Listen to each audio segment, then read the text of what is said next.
You feel the iron first, not through touch, but through the sound it makes when it scrapes against stone in the wind. The Anatolian fortress at dawn carries that noise like a warning, a metallic whisper that crawls into your chest before you've even opened your eyes. And this morning, as the mist clings to the citadel walls and the marketplace below begins to stir, you realize the sound isn't coming from the blacksmith's forge or the guards sharpening their blades. It's coming from the gates. From the hooks. From the woman suspended between heaven and earth, her body a message written in flesh for a city that has learned to read its empire's cruelest alphabet. Her name, if she ever had one that mattered to the scribes, has been swallowed by time. But what they did to her, and why, tells us everything about how power works when it believes no one is watching closely enough to remember. Before we step closer to those gates, I'd love to know, where in the world are you watching this from? It absolutely fascinates me that a story buried in Ottoman archives can reach someone thousands of miles away, centuries later. Drop your location in the comments. Now, let's go back. In the eastern Anatolian town of Erzurum, a woman, let's call her Ice, because the archives refuse to, is accused of sedition. Not for anything she said. Not for any action she took. But for being seen speaking to a merchant who was later discovered to have sold grain to a group of Salali rebels, the rural insurgents who'd been tormenting Ottoman supply lines for decades. The accusation is thin, almost translucent. But in 1703, during a succession crisis, the thickness of evidence matters far less than the visibility of punishment. Ice is a weaver. Her hands know thread better than they know violence. She has 2 children, a husband who works the caravans, and a small reputation for making prayer rugs that local imams praise for their geometric precision. None of this will matter. Because the governor of Erzurum, a man named Koz Ahmed Pasha, has just received a letter from Istanbul. The letter doesn't mention Ice. It doesn't mention anyone specifically. It simply states, in the bureaucratic language empires perfect over centuries, that examples must be made in regions prone to disorder, particularly involving women who may serve as covert intermediaries.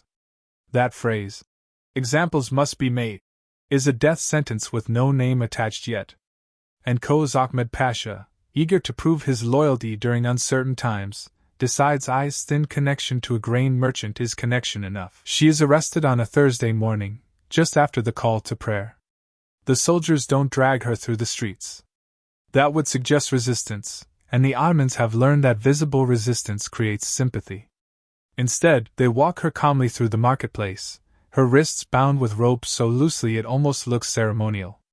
People stop their bargaining and stare. Not because they believe she's guilty, most of them know her rugs, know her children, but because they recognize the performance unfolding before them. This isn't an arrest. It's a rehearsal for something far worse. By midday, the entire town knows.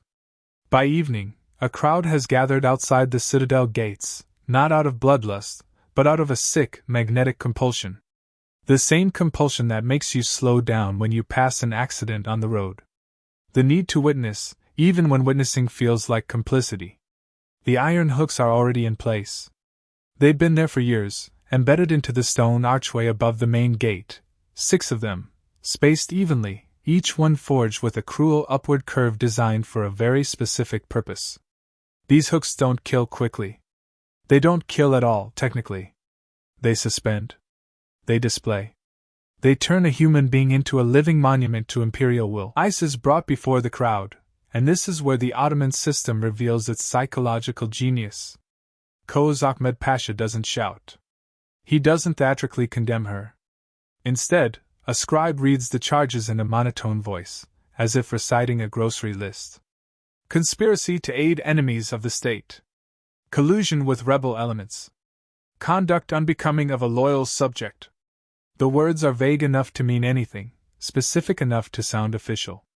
And then, almost as an afterthought, the scribe adds the sentence. To be suspended by iron hook until such time as God and the Sultan see fit to grant mercy. The phrase, until such time, does a lot of work.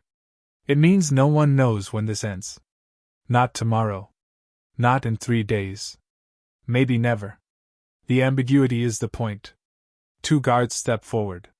They've done this before. You can tell by the efficiency of their movements, the lack of hesitation. One of them produces a leather harness, specially designed to distribute weight without immediately tearing through skin. This isn't about maximizing pain. It's about maximizing duration. The harness goes around I's torso, under her arms, across her chest. And then, slowly, deliberately, she is lifted. The hook enters through the back of the harness, between her shoulder blades. Her feet leave the ground. The crowd inhales as one. And Ice, who has been silent until now, makes a sound that isn't quite a scream. It's closer to the noise a bird makes when it realizes it's been caged, a sharp, breathless protest against a reality that has suddenly become impossible to escape. She is raised until she hangs roughly 12 feet above the ground, her body swaying slightly in the wind. High enough that no one can touch her. Low enough that everyone can see her face. And here's the detail that the Ottoman archives barely mention, but that eyewitness accounts can't stop repeating: she doesn't stop moving. Even after the initial shock, even as exhaustion sets in, her body continues to shift. Trying to find a position that doesn't exist. Trying to redistribute weight that cannot be redistributed. The harness holds, but it doesn't comfort.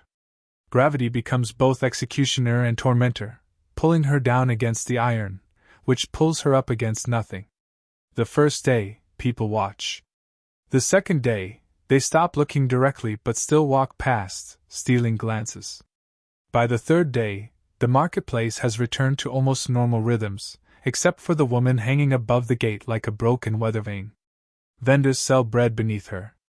Children play in the square. Life continues, which is precisely the point. The Ottomans understood that the most effective terror isn't the kind that stops daily life, it's the kind that becomes part of it.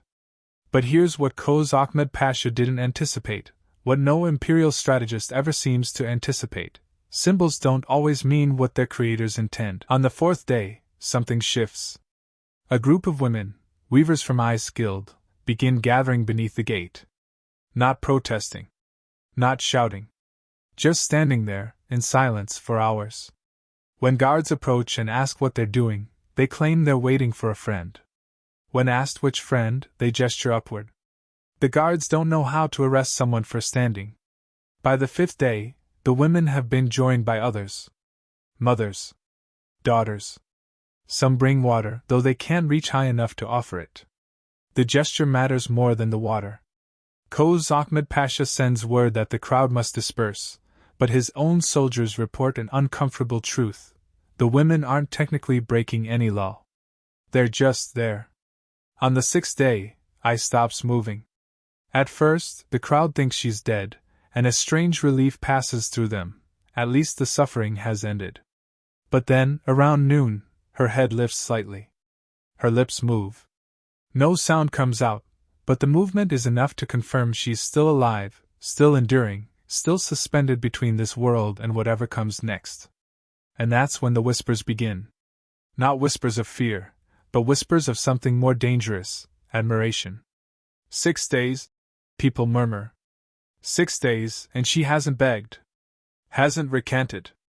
Hasn't given them the satisfaction. Whether Ice intended to resist, or whether she simply lacked the strength to speak, no longer matters. Her silence has become defiance. Her endurance, whether chosen or not. On the seventh day, Koz Ahmed Pasha makes a decision that will haunt him for the rest of his short career. He orders her taken down. Not out of mercy, mercy would require acknowledging error, but because the punishment has stopped working. The crowd gathering beneath the gate isn't afraid anymore. They're angry. And anger, unlike fear, spreads. When the guards lower Ice's body, she's still breathing. Barely. Her eyes are open but unfocused, her skin mottled with bruises where the harness has pressed into flesh for a week. They carry her to a cell, not to nurse her back to health, but to let her die away from public view. 3 days later she does. The official record states she died of natural causes. No one believes it. But more importantly, no one forgets it. Within a month, grain shipments to the garrison at Erzurum slow to a trickle. Merchants who used to extend credit to soldiers suddenly demand payment up front. Women who once washed uniforms and cooked meals for the citadel stopped showing up for work. It's not organized. There's no rebel leader coordinating resistance. It's something more insidious and harder to fight, a collective withdrawal of cooperation. The invisible infrastructure that keeps empires running, the unseen labor, the unspoken agreements, begins to crumble. Koz Ahmed Pasha writes frantic letters to Istanbul, blaming Salali agitators, blaming foreign spies, blaming everyone except the woman he hung from a hook as an example. 2 years later, he's reassigned to a minor post in Cyprus, a bureaucratic exile disguised as a promotion. He dies there, unmourned and unremembered, while in Erzurum, they're still telling stories about Ice. Not stories about her guilt or innocence, those details have dissolved into irrelevance. Stories about the 7 days. About the iron hook.